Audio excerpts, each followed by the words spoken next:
World War II was a tragedy. Yes, I don't deny this fact. However, I do raise you another way to also look at it.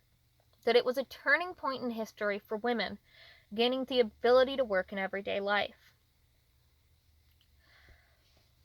Let's start at the beginning.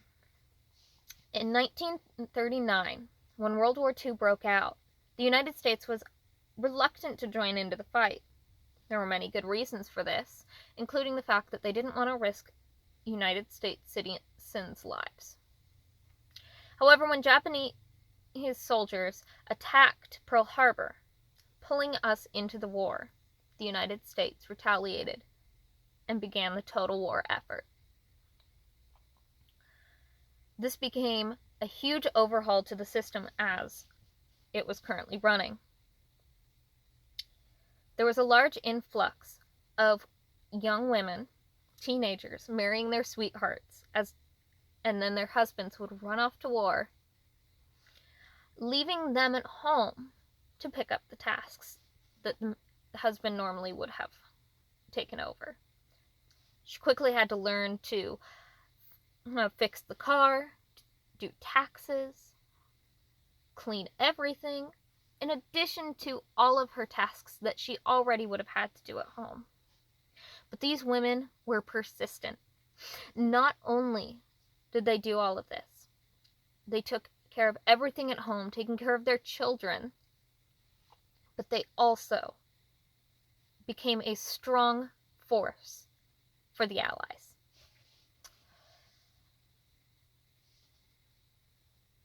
Women then took up arms in a way. They went to work. They filled in all of the positions that their husbands had left open. They went to work in public transport. The Twin City Rapid Transport even put out work advertisements saying that they were willing to train women from the ages of 18 to 40 to run the streetcars. This was just one of many places that looked for people like this. And in addition, teenagers took up different positions such as banking and restaurant work. Women had moved beyond just being teachers and in small positions. Women also filled in factory positions. They took their skills that they had, such as sewing, and turned them from purses to parachutes. They began to rivet and weld their ways into strong positions and creating what the Allies needed to be able to fight back against the Axis. And that is one of the largest reasons why the United States and the Allies did so well in the war. Women took up the positions that were left behind by the men. Not only that, but moving on into the next point, they also, unlike in previous times, were allowed to work on the war front in some. They joined the Navy, they joined the Army, the Marines, the Air Force.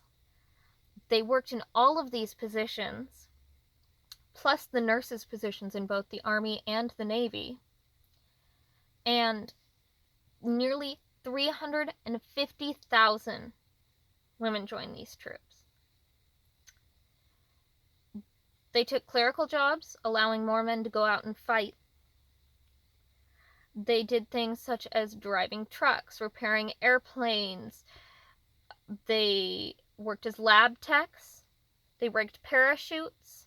They served as radio operators. They analyzed photographs, flew military aircrafts across the sea and country. They test drove newly repaired planes, and they repaired the planes. And they even trained anti-aircraft artillery gunners by acting as flying targets. They had some pretty dangerous jobs, and they did an amazing job of it. However, these women never did get to see the front lines.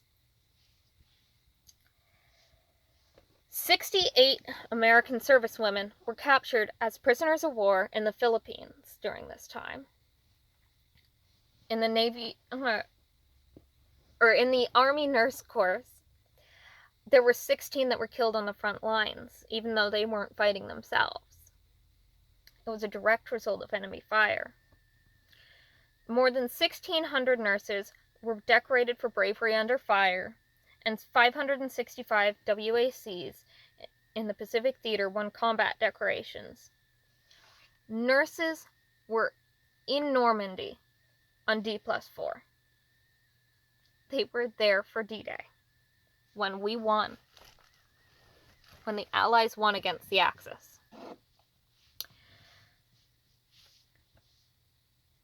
And so,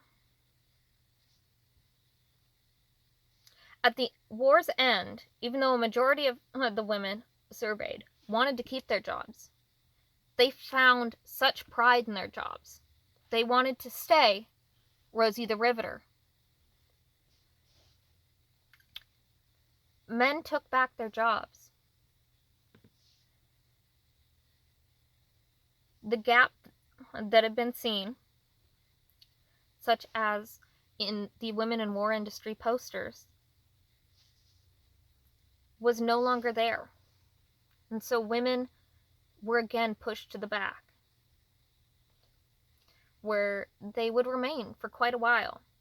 However, it had created a strong want to be able to go out and continue to be Rosie the Riveter in working positions, in the factories, working rail cars, all of it. It was a true turning point that I think is unparalleled, besides the women's suffrage movement.